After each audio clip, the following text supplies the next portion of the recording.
جنہوں نے نماز کو ضائع کر دیا اور خواہشات نفسانی کے پیچھے لگ گئے، سو ان قریب ان کو گمراہی کی سزا ملے گی۔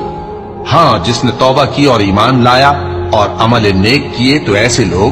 بہشت میں داخل ہوں گے اور ان کا ذرا نقصان نہ کیا جائے گا، یعنی ہمیشہ کی بہشتوں میں، جس کا اللہ نے اپنے بندوں سے وعدہ کیا ہے کہ جو ان کی آنکھوں سے پوشیدہ ہے۔ بے شک اس کا وعدہ نیکوکاروں کے سامنے آنے والا ہے،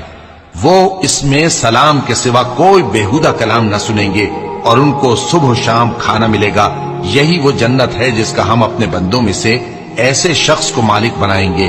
جو پرہیزگار ہوگا۔ اور فرشتوں نے پیغمبر کو جواب دیا کہ ہم تمہارے پروردگار کے حکم کے سوا اتر نہیں سکتے،